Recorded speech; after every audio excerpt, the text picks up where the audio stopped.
$5,000 that they embezzled. Before she killed herself, 6 others were injured. You know the teenager had a fascination with weapons and school shootings. We also recovered writings, including one mounted to a written manifesto citing war against humanity. Acting Madison Police Chief John Patterson said Natalie had 2 guns on her at the time. That's Fox's Jessica Rosenthal. Breaking news just yet. Former Supreme Court Justice David Souter has died. I'm Dave Anthony. This is Fox News. On WDXE News, on the air since 1951. This is The Legend. 1053 953. Dang it. WDXE. And we've made it to the 8 o'clock hour, which is our Bulletproof Estate Planning with Stan Pierchoski. We did make it. Here we are. We're here, and good to have you back in the studio. Yes, I was out last week, and I imagine you played a recorded one for us. And That is true. were you here, or? I was here, Okay. but we did play the recorded version of you. Well, you know, I tried I would have phoned in or something if I could have, but I couldn't have, so that works just as well. Works just as well. Yeah, so But we are we're back. live. That's Yeah, right. We are back. It's Live and Friday, in color. Pretty nice day outside. You remember that, live and in color? Used Yeah, to say- yeah. Oh, yeah. In living color. In they used to living say. color. It's like, okay, there's a difference between color and living color. That's right. But yeah, I remember the black and white TVs. Oh my gosh, yeah. Small screen, big cabinet. You know, not to get off track, but I remember fixing TVs too. Oh, You know, yeah. and it would, you know, TV would go weird. Something happened to it. Yeah.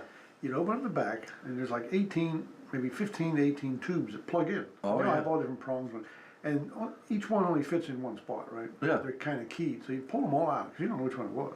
You go down to the drugstore, and somewhere back in the corner, they had this little metal stand that was a tester. Uh-huh. You turn it on, and you find the hole that this thing plugs into, and you shove it in, you push a button, and a little meter would say, you know, red, bad, medium, yellow, or green, good. And you go through them all, and eventually you'd find one that went red, bad.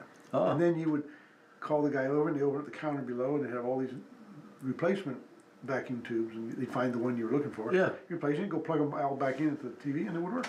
Yeah. And every little town had a TV repair shop. Yeah, You know? yeah, they sure did, which is what they did when they did that. So, hey, getting back on more on track, we've got a seminar coming up, May the 17th, which May will be 1 17th. week from tomorrow, and that is right here at WLX radio station, back in the building. You know, we're here again relatively soon. We talked about that before. We usually go from county to county for a while, but venue issues kept us making this slot here again. Right. And so, you know, that's Saturday, week from tomorrow. 10 o'clock is when we do that seminar, 10 a.m. It's called Wills, Trust, and the Nursing Home. So if you've got any concerns about those things, those options, these things are very, very informative. I get a lot of great reviews on my seminars. People, you know, people that engage, or even if people that don't engage, they learn a lot about what is available to you to do concerning whatever your concerns are, or whatever your issues are, or family dynamics. So we talk about a lot of that, but you know, we don't get too deep into the weeds at a seminar. You know, it's about an hour to an hour and 15 minutes long, and then you know, for the presentation, we try to start as close to 10 as we can. But it's a lot of information. So I often tell people, you know, this is not like one of the little cards you get in the mail, and it's you get a free meal, and then they try to sell you something. Right. We do have some light refreshments, but don't expect something like that. It's going to be non-stop information from the minute I start until I finish. Okay. Then you know, we open it up for question and answers, and always, you know, which is my favorite part, to be honest with you. But Yeah. I'll stick around as long as I have to. Sometimes I'm getting out of there at 1 o'clock in the afternoon on a Saturday and I'll answer any questions. So if you have a question, bring it with you. If you develop a question, which most people do during the presentation, Yeah. write it down, and we get to that part, you can ask it. I mean, it's that, you know, this is time I give freely, so take advantage of it. I'm more than happy to do it. Like I said, I really like the question and answer period because it tells me where people are thinking, the experiences they've run into, Right. what's going on, and I guarantee you, if you have a question, you know, some people get shy and don't like to ask questions in a crowd, and I get it. But you know, if you have a question about what I'm talking about, I guarantee you there's half a dozen people in the room that have the same question. And so it's beneficial to stick around for the question and answer because you will hear something that you know you've been thinking about yourself. So Yeah. anyway, it's like I say, I'll bring it up again at the end of the hour. But it is, and we've got a pretty good RSVP going for that so far. Very But good. don't let that worry you, because here at WLX it is a pretty big venue, so we got plenty of room for people. And we've challenged it a time or two, but there's always enough room, tables and chairs to put out for people. I'm still debating on whether to use the TV you guys have on the wall or bring my own, because your TV is the same size as mine, and it's a little farther back. Yeah, So I don't know. I'm trying. I think I might try it this time. Yeah, you should. See how it works. you should. If people say we can't see it, well then, I'll bring it from now. But it's so anyway. Yeah, I'll bring that up again. But that's a week from tomorrow, May the 17th at 10 a.m. Will's Trust and Nursing Home. I think you'll be happy with the information you get. It's well worth your time. Yeah. Well worth your time, and because again, free of charge. Oh yeah. And you get a lot of good information, and maybe get you started thinking about how you want to plan your estate. And you get some of the ladies' homemade muffins that they make. Oh yeah. Had one gentleman that come back 2-3 times, and one time he just freely admitted he'd come back to get some of the muffins, the blueberry or the cinnamon muffins. Oh my gosh. Yeah, I'm going to place an order to bring here one morning. There you go. I'll save some. So, what's going on in the world? We haven't been here for 2 weeks. Well, Plenty, right? There's a lot happening. We have a new pope. Yeah. That happened. And we've had, what about storms? You have any storms on your way yesterday? There were some here Yeah, scattered around. not much thunderstorms. yesterday. Yesterday wasn't too bad. I had some reports of hail up in the northern part of the county here, so. Late about 6 o'clock. Yeah. It rained pretty hard in Pulaski. Yeah, yeah. So, on Thursdays in Pulaski at the theater, we have what we call a drop-in improv show. Oh, really? And, we used to have, we were doing some improv classes where you pay a little bit of money for like a 4-week or 6-week period. They always on Saturdays. And I never really went because, I'd like to do it. It sounded interesting, but my weekends are so precious, Yeah. I don't want to do stuff like that on the weekend. But then they changed it to Thursday night, and they changed it to a drop-in. So if you pop in, I think it's like $10 for the night. You can drop in any Thursday you want, or several in a row, and it's from 6 to 8, and it's kind of like a little community. Whose line is it? Yeah. Because it's kind of fun because it's exactly that. And if a lot of the folks that like to perform in the theater, that's very helpful for you. I think it's helpful for you in life, Yeah. not just if you're going to perform. Well, I'm very curious about I that. mean, all life is performing, but it really, what I like about it, it puts you in a situation. There's not like a big audience. There's just maybe 6 or 8 people there, or 10 people. Right. So it's a good place to practice this. But put yourself in a place where it forces your brain to a higher plane to deal with something. Right. Because you start out, you don't know what, you may have the general theme, and the person that runs the show may give you a general theme, but you don't know what the person is going to say to you, and you sure don't know what your response is going to be until it's actually voiced. Ah. And now you got to come up with something. It's got to be along that theme, and there are certain exercises they do have certain rules that you got to adhere to. And so it's fun because it's sort of a little bit of a anxious feeling, not knowing what you're going to say, but it's amazing how you will always come up with something. Oh, yeah. I like to look at it like it reminds me of being in court. That would be very entertaining to me. Oh, it was. And some people get pretty funny, but I mean, it's really kind of all about being able to, grasp the fact that you're on stage, and you can't just not say anything. Right. You have to continue the conversation, and you have to continue it along the same lines as what was going on. Right. And so it's fun. It is fun. It is fun. So. So it's not like a talent show where people will come and do their own thing. What they have done when they've done classes, and it was maybe 6 weeks of this. Okay? Yeah. At the end of it, they would do a show, and people would come, would mostly just like family members and stuff, because we don't really advertise them that much, and just because they would do a little show based on the stuff that they learned during that 6 week period, but not necessarily on these because they're drop in, and I've only been to 2 so far, and I couldn't go last week, but. It's been kind of a different. Some people, the same people, but we get new people every night.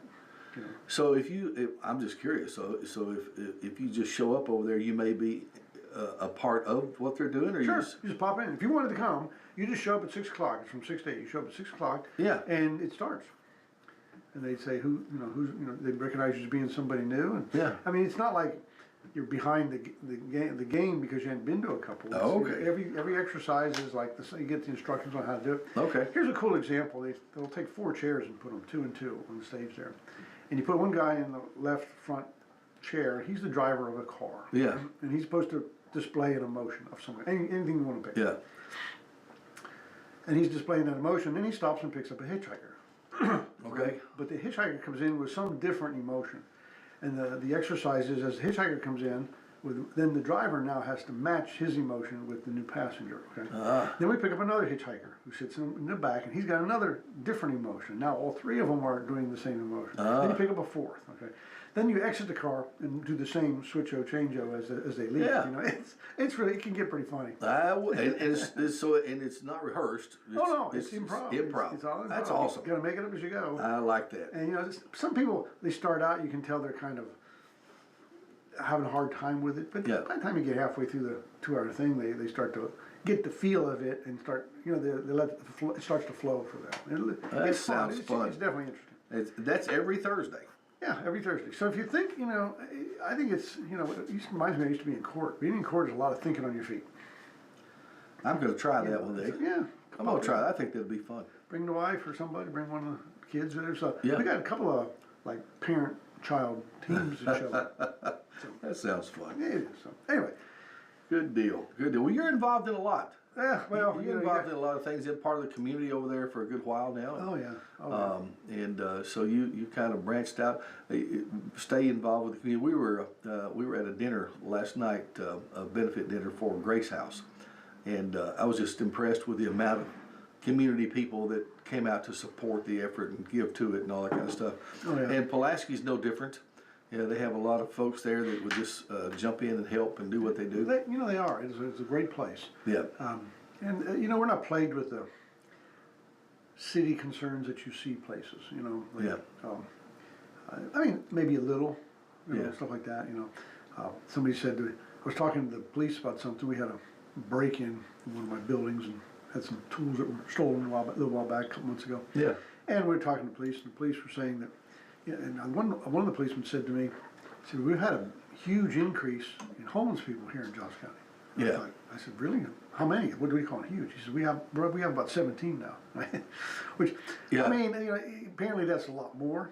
Yeah. But I mean, you know, I hear like I'm in Nashville or everywhere. Yeah. Or some of the other cities you hear about on the news that you don't really go Right, to. It's just right. like you can't turn the corner without running into a Right. bunch of homeless. I mean, a real homeless problem. Right. So, I mean, but Pulaski's not, you know, Lawrenceburg, they're still pretty much free of a lot of that stuff. Sure. And they're still great small hometowns. Like I said, they got these certain charities or these certain causes throughout that Yeah. are just community-minded organizations, and it's helpful. I mean, they're always doing something on the square over there in Johnson County. Oh, yeah. You know, got that Sundrop Festival, they got the ice cream thing they do in the summertime. It's Right. pretty cool. That's good. That's good. That's what these communities are all about. That's why we liked it. That's why we like living here. Yeah, I You know. know. That's why I like that. Yeah. Yeah. And you know, and all the rest of the world is a lot of stuff going on.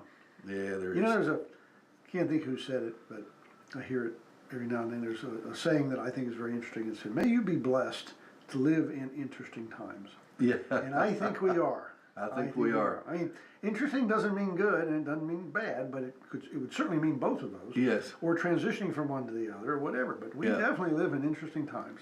Yes, we do. And sometimes I wish it would be a little less interesting. Yes, we do. But it is definitely an interesting time. So, Yep.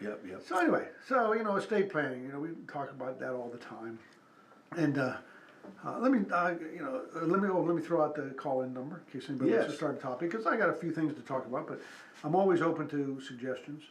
So if you want to call in here at Bulletproof Estate Planning, you may ask Mr. Stan or Estate Plan Stan a question. You can make it generic if it's something going on with your own family dynamics, and you know, I encourage you not to disclose personal information, but just kind of change the names to protect the innocent, so to speak. That's right. Anyway, that telephone number is 766-9393. That's right. 766-9393. Call us and we'll take your question on the air. While we are live on the air here this morning, you certainly can call 766-9393, and we will try to handle that call or question. And you know, a lot of people do have questions. Yeah. About and they may kind of be afraid to ask or whatever, but you and I both run into circumstances where families have maybe not prepared as they should have, and then the inevitable happens, and they have to deal with an estate. And then all the questions have to be answered and all the legalities that have to be met with that. And it could be so much easier if things were planned out and spelled out. Yep. I mean, I run into that all the time. And people that have something they did or didn't do a while back, and now they have to deal with it. And you know, toward the end of the result of that, they sort of take the position: I'm not putting my kids through this, what I just went through. Right. So I'm going to do some kind of planning to make sure that they don't. And that's Right. you know that's the way most people come around to doing estate planning. You have to see it or be exposed to it or somehow hear some of these maybe negative stories or even success stories. You know, I have some people that. You know, I've had people come in and say, "Hey, my mom and dad had a trust, and boy, it just went smooth as silk." So we want the same thing. You know, I've seen it work. Yeah. Let's do it. Or the other way around. You know, somebody come in and say, "Boy, they didn't have any planning, and everybody fought, and it was just a nightmare." Yeah. And I just don't want my kids going through all that. So either way, but I mean, once you're exposed to it, that sort of brings it more to the front. Because most people in our age bracket are thinking about this stuff to some extent. You know what I mean? And just those things pop up that, you know, like bring it to the front of your thought process, like, you know, I don't have anything there and I really need to do something. And I get the procrastination thing. Yeah. Been there, done it, I'm part of the crowd. Yeah. You know, but it's one thing about procrastination, it's a fixable problem. You just have to act. Yes. You don't have to be a procrastinator forever. Yeah. So- The thing I think is come somewhat sad a little bit sometimes is that you never, you know, and I know that families are like this. You know, you can't imagine that you and your family would ever have a crossword with each other about it, or disagree about it, or just everybody's going to get along through it and do what I want to do. But I've seen it happen so many times where it just doesn't work that way. And I'm not going to, you know, say this one's the fault or that one's at fault. It just so happens that when the time comes, they can't agree. I mean, there's many factors, you know, and everything's unique. But you're Yeah. right. I mean, there's something triggers the disagreement.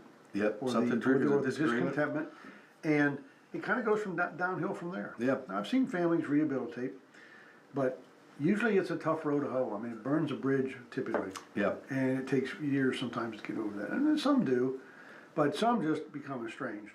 Yeah. And it's a shame. And a lot of people come to me with people that want to do planning, and they already have this estrangement somewhere in the family. Yeah. I don't know, somebody, you know, example was somebody was very hurt that a child had moved off, married someone. They married kind of into a wealthy family. And they have everything to do with the new wealthy family and nothing to do with their own family for years. Yeah. And it's very hurtful to them, and they, you know, they want to do something about that in their plan, you know. But I guess they're always hopeful that that will be corrected, but they're usually not. You know, even though they reach out, say, yeah, I hate to see that, but I mean, stuff happens, right? And you just have to deal with it. Circumstances change, so it doesn't mean it's not the end of the world. It's just you just have to adjust and make. You know, if we're doing planning, there's ways to deal with all of that. Yeah. You know, whether you do it before you plan or even afterward. But so. Well, I can say from having some experiences that you can save your family a lot of heartache if it's very well spelled out, and everybody knows and understands what you want done with your estate. That's exactly right. It saves so much heartache and trouble. So if you want to save that and spare that from your heirs, your children or whoever you're leaving your estate to, it's just so easy to do with someone who's done it so much. Yep. And you offer that service. You know, one thing I want to talk about is a couple of questions that come up, and I get this question all the time, and it's a very misunderstood area of planning, and I talk about it a lot on this radio show, so people who listen to us regularly, they may have heard some of this before, but you know, I get the people want to talk about giving their property away. You know, they want to give it away, right? And then people say, well, you've heard me talk about giving stuff away. You know, if you do, you can impose a penalty period if you ever want to deal with long-term care and stuff like that. Right. And I want to make it clear that you can give stuff away. You can. I mean, there's nothing stopping you. You can do it right now, today, if you want. Right. There's nothing stopping you from doing it. What we're talking about is what might go with that when you do it. I mean, but you can certainly do it. Right. That's the approach that people come is like, you know, I want to give this away to my child, but I'm worried about doing it. I don't know if I can.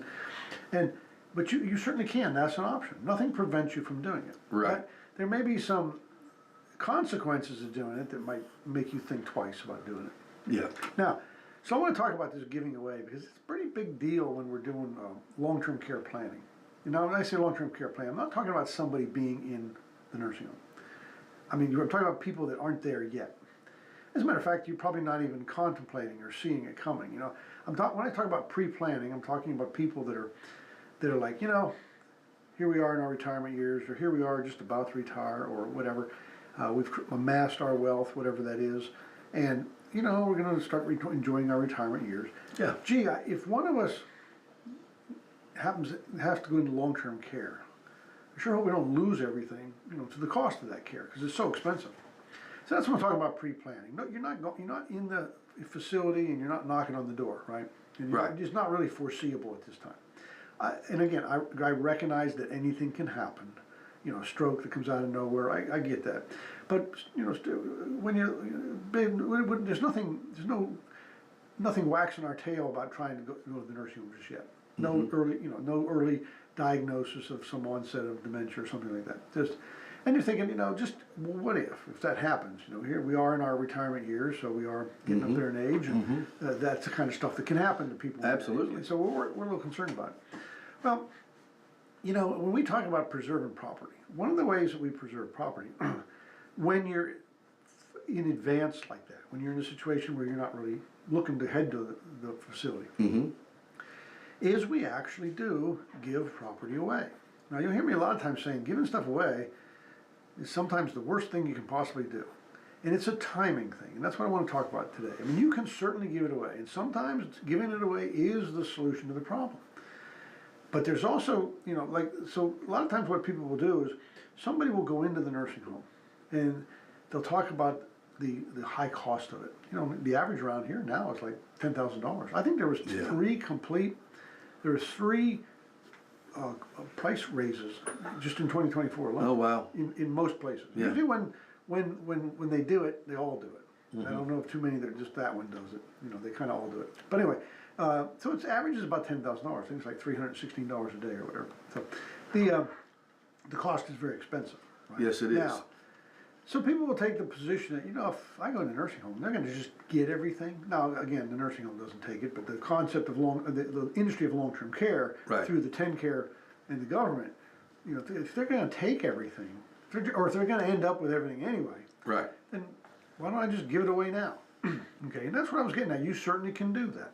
So now you can do that, but if you are doing it for the purpose that you're worried about going into this long-term care, then the timing is not the best. That's not the best time to do it, because you've heard me talk about this before. But if you give something away, that starts a clock. It's a 60-month clock, and then if you ask for 5 year, people call it the 5-year rule, 5-year look-back rule. So if you ever apply for care, within the next 60 months of that giving away, that gift is going to come back and it's going to haunt you.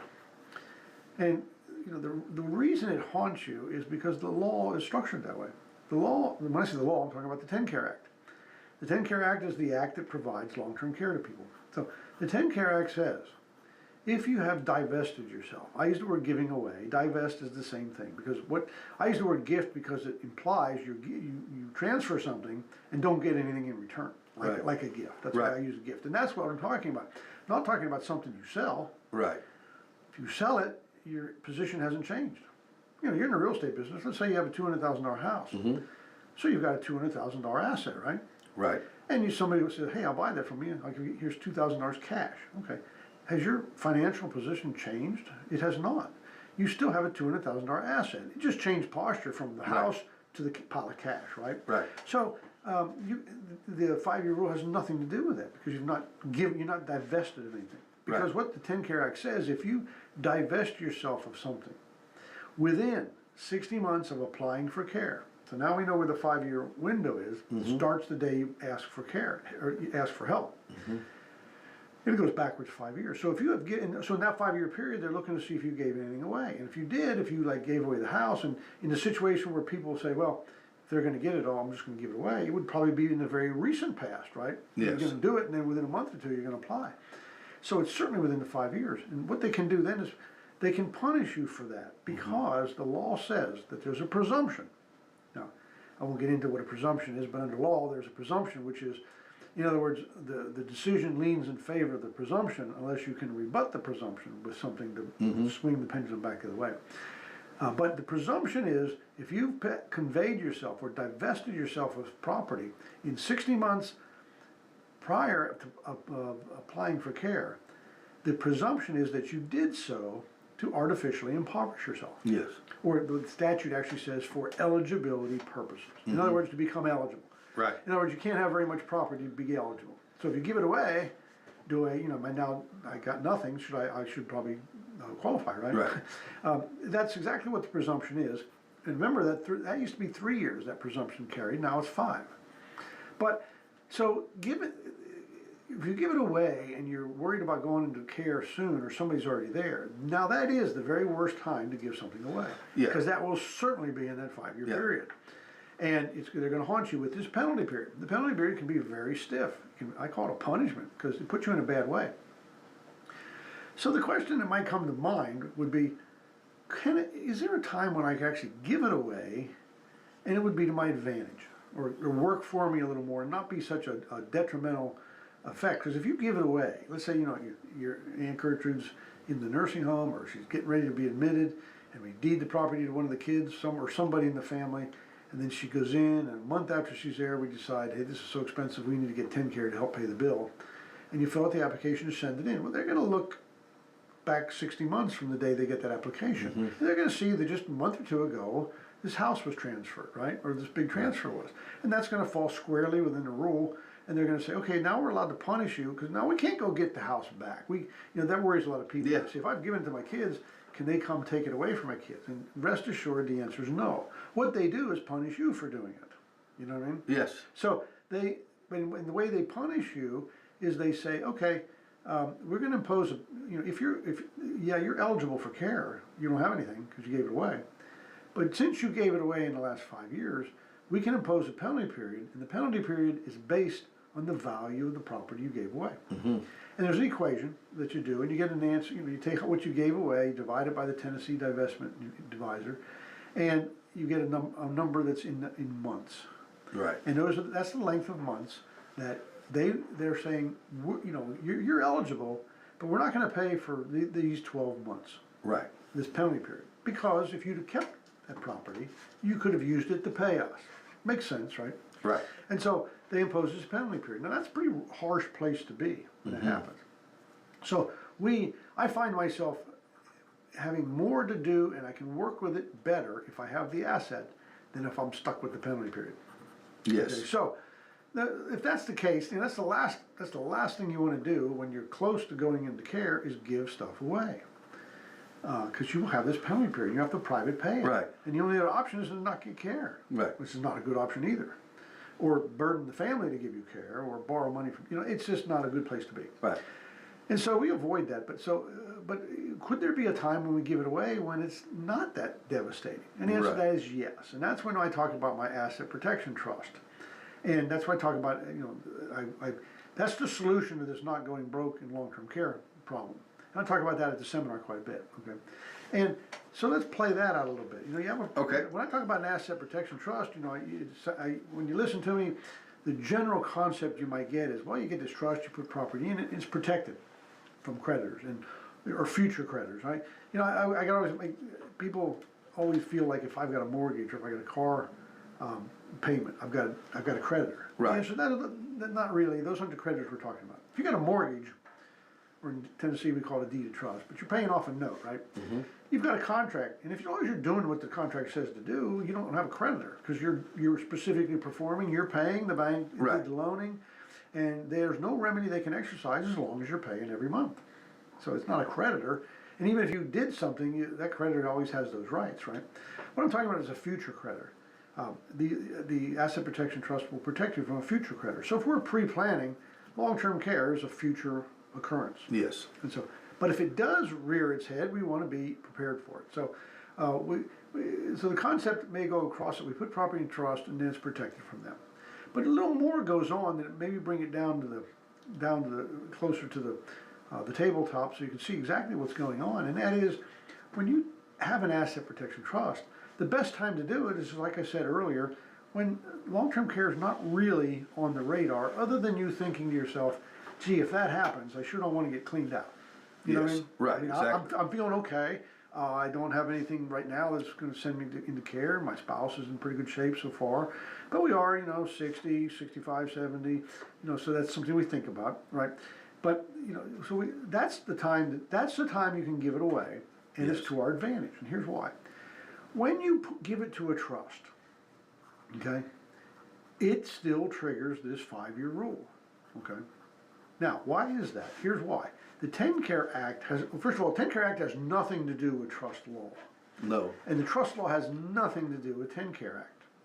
The difference is, the thing is, the two can influence each other. And here's why. The 10 Care Act says if you give something away, now the 10 Care Act doesn't go into any detail, they just say if you give something away and it's what we call an uncompensated transfer and you don't get anything for it, actually it goes into a lot more about like if you give it away for half value or something. But, Right. but if you give it away and don't get anything for it, just like Right. I'm talking about, you're deeding the house to your kid, right? right, $10 token consideration, love and affection. Yeah. You really don't get anything for it. right, And so, if you give something away, 10 Care says we're going to punish you if you have done so in the last 60 months of asking for care. Yeah. Now, they don't care if you donate to the church.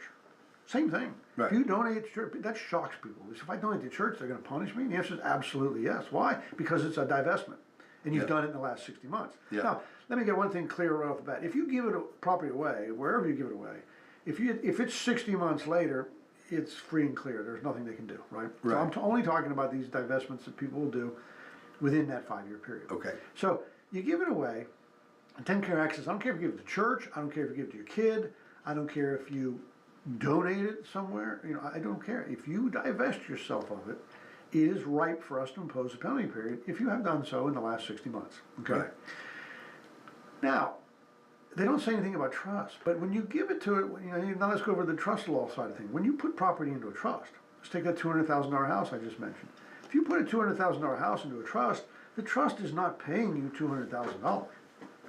Think about it. That wouldn't, first of all, there's no money in the trust to begin Right. with. Somebody would Right. have had to put money in the trust. Second of all, it wouldn't have benefited you to do that. Because if you are standing here with a $200,000 house with no trust, it is exposed to the long-term care industry if you go in. Right. If you put it in the trust and the trust pays you $200,000 for it, you still have a $200,000 asset that's exposed Yeah. if you go into care. Right. So it doesn't work that way. When you put it in the trust, it is under 10 Care law called a divestment because you're changing ownership Right. and not getting paid. okay, So we have triggered that penalty rule by doing that. right, Now, the question is, why would someone intentionally trigger a penalty period? Because that's exactly what we're doing. that is what you're doing. And the answer is this: we're going to do it now and get this clock started now while we're healthy. Yeah, Because if we're basically healthy, people in their 60s, you know what I mean, 60s, early 70s, you're pretty much. Now if that's when we do it, we have a very high statistical probability of clearing this 60 months. right, And then when we do that, once we hit the 60 months and get beyond, everything that's in that trust is forever protected. And we like to put those big ticket items in there, like the real estate, or all the summer home if you got more than one piece of real estate. Get those big ticket items, you know as well as I do, cost of land and Oh, yeah. homes is just hundreds and hundreds of thousands of dollars. Yeah. Pushing the millions anymore. That's right. And so, we want to get that in there, and the goal is to clear this 5 years.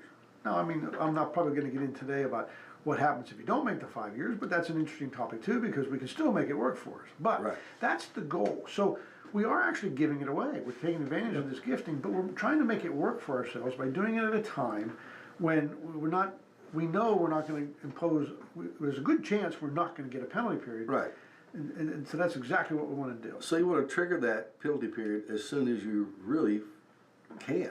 Well, here's the difference. If you do nothing and you go into the nursing home and you say, you know what, I'm going to apply for 10 Care to help me pay the bill. Right. So you fill out their 16-page application, which is a fun thing to do. We do it all the time. Yeah. We fill out the application. You send it in. They stamp it received that day, and that starts the 5-year period. They're going to look back 60 months from that action, the day of that action. Okay. That application. Now, that's a future event. It's like you and me. We're sitting here. We're both in fantastic physical shape. Yes. Right? I mean, it's radio, so I can get away with it, right? Yes, we can.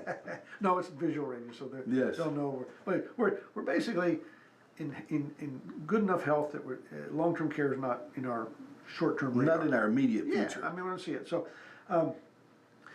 we want to put this property, you know, want to divest ourselves of this property. We can now, we don't have to wait until we file the application to deal with this 5-year rule. Because the 5-year rule deals with the day you divest yourself of it, okay? Now, Okay. however, the rule, when we adopted the deficit reduction program of 2005, adopted by Tennessee in 2006, that says the penalty period starts the day of application if they find something in the last 5 years. Yeah, Okay. So now we have a opportunity to take advantage of the time it's in the trust prior to the application filing date. So we file the application. It's not really the look-back rule yet, because look-back rule doesn't start till you're in a facility and file an application. Okay. And we're not there yet. But we create kind of a look-forward 5-year period. So think of it this way. You take your house, this $200,000 house, you put it in this trust. A year from now, you say, okay, where am I if I had to apply for right now? I'm looking forward, right? And after 2 years, where am I now? I'm 2 years into this 5-year period. Once I hit 5 years into that time-year period, and I'm still not, I'm still not in a nursing home, then now it's so I don't have to think about it anymore, because if I ever apply, Right. and it's, one day after the 5 years or further, they'll look back 5 years and won't see the transfer.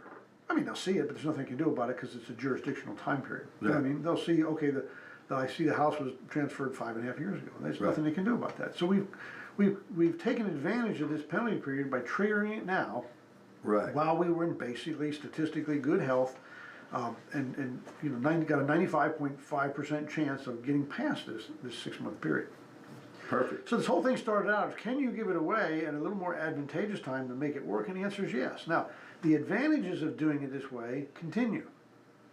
Since we're getting late in the hour, I'll just Yeah. finish up with this. Yeah. And there are other advantages to doing exactly what I said. Opening up an asset protection trust and putting these big ticket items in. Yes.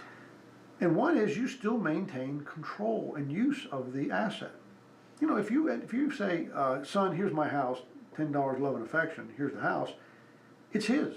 Ownership is complete. Right. If he says, Dad, thanks for the house, now get the hell out. I mean, he could, not saying he would, I'm just Yeah. saying, Yeah. I'm an attorney, I look at risk.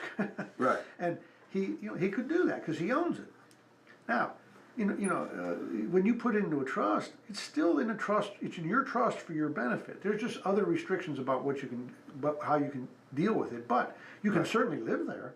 Yeah. Nobody's gonna kick you out. Yeah. You've preserved that. Now, so what some folks do when they give property away to a child, they impose an old common law form of action that everybody's heard of. It's called, then they preserve for themselves a life estate. Right. The problem with a life estate is it's something that has value. Yes. It's like, well, how do you give value to a life estate? Because you get all you're getting, when you have a life estate, you actually are giving the property to the children. You're Right. deeding it to the kid, but you are retaining in that deed the present possessory interest. Yes. And you're gonna be, right now, you're going to live there. That's present, that's possessory. And that's gonna expire at your death. And then the child who's called the remainderment, or owns the remainder interest, will now own he owns the future interest at first, but then after your death, he will also own the present interest. Oh, yeah. And so, the life estate essentially expires worthless at death. Okay, but how do you put a value on a life estate? People think, how can you? Well, the answer is simple. Here's how TennCare puts a value on it. This is the one we worry about. Right. Let's round our house down to $100,000 because it's a nice, easy number to do in your head. Right. And let's say you say, okay, I'm going to give this $100,000 house to my kid, and I'm 65 years old at the time I do that. Right. Well, what they're going to do is they're going to go to the Social Security tables in Title 42, and there's one called the Life Estate Table. Right. Here, we got something just for that. And it's got 3 columns. You get on the left-hand side column, that's your age, and it starts with number 1, and it goes to like 119. So, you go down the column to 65, because you're 65 at the time of the transfer, right? And there's 2 columns. One's called the remainder interest, that's your kid that you're giving it to, and the other one's called the life estate interest. And they're both fractions. And, if you know anything about math, those 2 fractions add up to equal 1. Yes. Okay?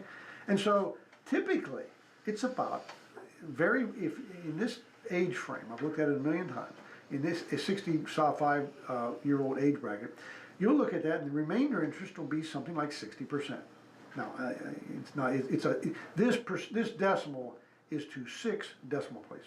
It's a 0.6 digits. Oh, wow. I mean, Wow. they don't even let a penny get by if you're doing that. Wow. So, anyway, let's roughly say 60%. And then you keep going across to the life estate, which is, that minus 1 minus that, which is 40%. Right. That's what you are retaining. So they're gonna say, what's the value of my life estate? Well, I'll tell you, how old were you when you passed it? I was 65. Okay, how much was the transfer worth? What was the fair market value? 100,000. Even if it's 5 years later, they go back to this table and look and say, okay, you retained $40,000. Yeah. That's an asset of yours now. Now we try to get ready for long-term care, and it's like, okay, we got this asset, and it's a countable asset. What do we do with it? Well, can't give it away. I mean, I guess we could give away a life estate, but if you do, you've just given away a $40,000 asset, we triggered another penalty period. Right. And the whole reason to transfer it and take reserve in a life estate was to avoid the giving away anyway, right? Right. Now, can you sell it? Probably not. Who would buy a life estate? If I had a life estate and a piece of property, Jeff, you're in the real estate business, and I say, hey, you want to buy my life estate? You're going to ask questions like, I don't know. What do you want for it? Right. How long are you going to live? Yeah. Are you healthy or are you sick? Yeah. Because it expires it's over at my lifetime. Yeah, What you're buying, if you can buy my life estate. It's a very temporary but purchase. your use of it ends with my life. Yeah. And if I'm sick, it could be pretty short. Right. If I'm in great health, it could be relatively, it could be worthwhile. But you don't know. So no third party is going to buy a life estate. As a matter of fact, the only person that would buy a life estate would be the remainderment, Yeah. the kid that owns the rest of the property. They're Right. the only ones that have any incentive to do that. Now, but if they buy it, now you got $40,000 cash. You still have the $40,000 asset, right? So if you put it in trust, all that's avoided. You should have the house. You can use it for whatever you want. It belongs to you. We just are restricting our access to the principal of the value of the Sure. house. But it's all yours. You have control over it. If you want to sell it, you can still sell it. If you have a life estate, you can't sell the property because you've already given all the property away. That's right. The only thing you could give away now is your life estate. You could surrender a life estate. But again, if you do that, they're going to ding you because it's worth value, and if you surrender it, you're sort of giving it up for nothing. I'm telling you, if you come up with some cute process to try to outsmart the TennCare system, I'm telling you, it's already been thought of long before the ink was dry. Yes. On the act. Okay? Yes. You're not the first one to come up with it. And I see a lot of people trying to do stuff like that. It's not that simple. And so the other benefits, you put in this trust, you still maintain control of it. And now, suppose you say, I live in this house and I want to live in it. Okay, we'll put it in the trust, I can live in it. And I really want to will it to my kids when I die. Right. Well, we put in the trust, where does this piece of property go at our death? If we've already given it away, we have no control over where it goes at our death. Now, Right. we may have given it to that beneficiary, like the child, early, but nonetheless, it's a... That's right. Now, there's another benefit of putting in the trust, as we... I'm on a roll. You're on a roll, man. I like it. Another benefit is if you give... you deal in real estate, and real estate is a classic area where if you ever want to understand capital gain or capital gain taxes, real estate is probably a good place to think about it. Yes. So let's say we go back to this $200,000 house. And let's say I bought it for $50,000 Yes. 30 years ago. That's my tax basis, $50,000. And say, so if I sold it, let's start out with this scenario. If I sold it for $200,000, which is fair market value, Yeah. I would have a $150,000 gain, capital gain. Mm-hmm. Now, I wouldn't pay the tax on that unless I realized the gain, but it's a potential tax. Right. If I rolled it into another piece of property, I can kick the can down the road. But if I kept the money for 180 days, which is 6 months, then I owe the tax on that $150,000 gain. That's pretty high tax. It can be as high as 40%. Yeah. It's typically around 28.8, but still, it's high. Now, if I give that property to my kid, I just say, "Here's your son. I'm deeding this to you," right? Yes. Now, because I give it to him and I don't get anything for it, there is no what we call bargain for, sale, or exchange. Right. So we cannot calculate a new tax basis because there's no consideration other than token consideration. So what we've done was we've given our child our tax basis. So if I give it to my son, his tax basis is $50,000. If he sells it, I just handed him $150,000 potential capital gain. Yes. Okay. Now, that can be a problem. Yes, it can. It'll go away if he never sells it, but still, that's a problem. Now, if you put it in trust and leave it to them in the trust at death and say, okay, at my death, it goes to my son, right? Which is kind of what we were doing when we gave it to him early. Right. We're just trying to do it early and get it out of the way. But it's not getting it out of the way, and it's causing negative implications because we put it in trust and leave it to him after death. Now, because of the structure of the trusts that we do, they're called grantor trusts with state inclusion language.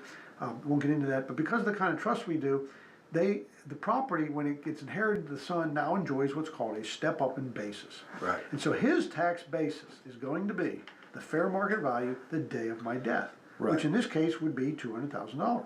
Yes. So if my son decided to sell it right away, no capital gain because he sells it for $200,000, his tax basis is $200,000. There is no gain, so there's no tax. If he hangs on to it for 20 years and it goes to $400,000, well, now he's got a $200,000 gain, but it started from the stepped up number. Yes. Okay, that is a tremendous advantage to your heirs to do that. Giving property during life. Think if these farms, family farms, you know, these people bought it, I don't know, in the 20s and the 30s, paid Yeah. $20,000, $30,000 for it. Now it's worth $2 million. You talk about a capital gain. Yeah. Man. So just giving it away, I mean, and again, like I started this whole conversation on, there's nothing stopping you from doing that. But you might want to understand what goes with it before doing it. That's right. You can deed it any day of the week to them. But let's know what we did. Because when you give away ownership to somebody else, it's not that easy to get it back. It Yeah. requires the new owner to give it back. Now, in the family, you might be able to do that. But maybe not. Maybe not. So, you know, people often say, I want to give property to my kids, I want to make sure it doesn't get taxed. Well, there's some things there where you just can't get around. But that's one you can get around. You can get that step up in basis.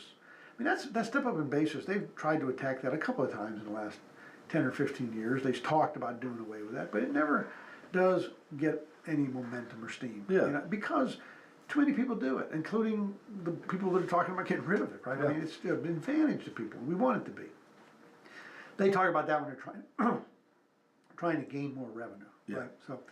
Yep. So this asset protection trust that we do is advantageous on multiple levels. There's really no downside to it that I can come up with.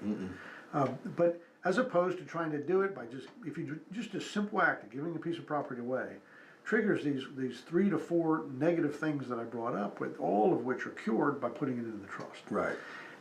But the result is the same. You've divested yourself, you've triggered the 5 years, but you know, you're maintaining all this control over the property, where you've lost all control over it when you give it away.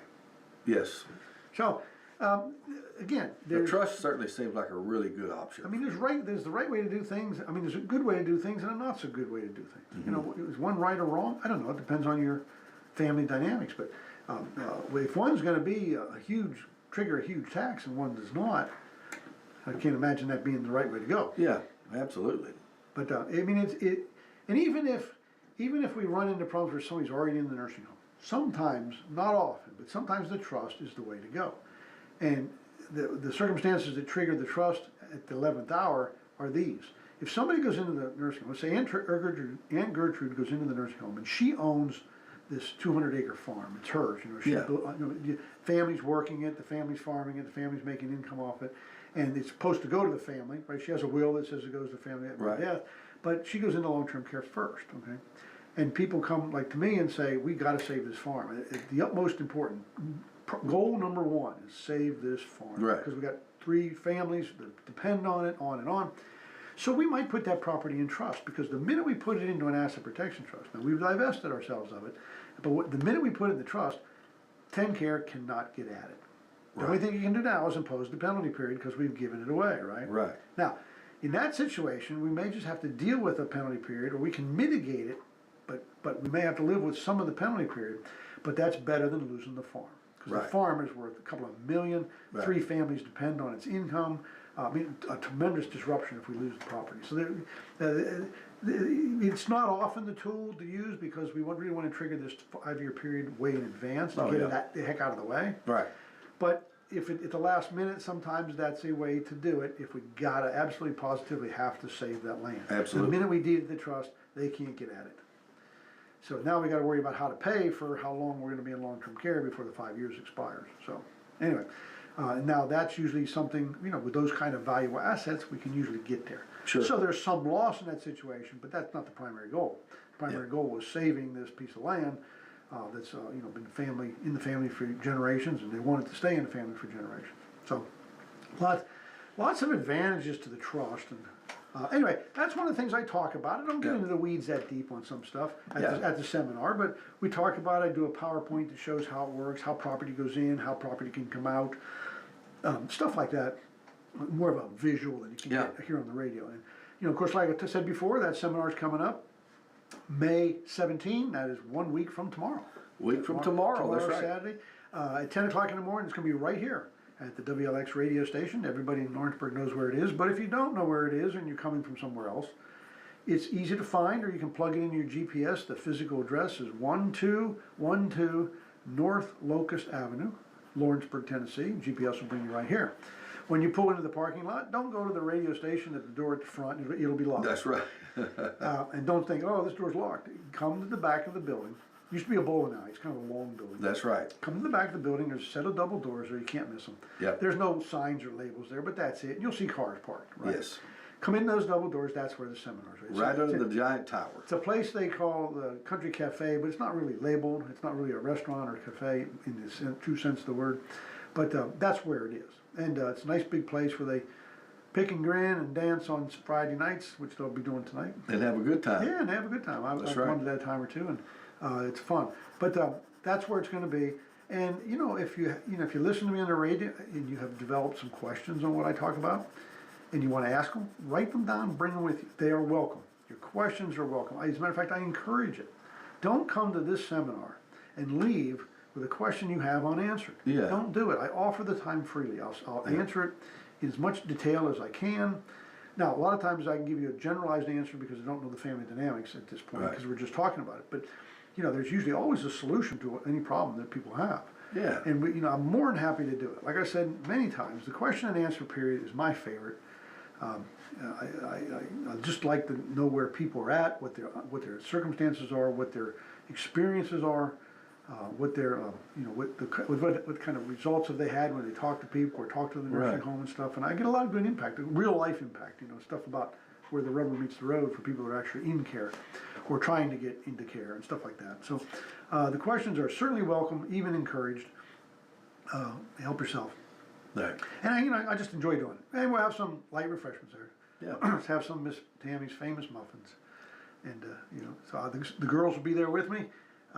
You know, and you can, by all means, you know, hopefully it's going to be a good day. I think it's going to be pretty good weather-wise. Oh yeah, yeah. It's going to be nice. It's a good time of year, and of course, next Saturday, Stan Pierchoski will be at the WLX Country Cafe, and we want to invite you to jump in. I know he does. You can RSVP at your office.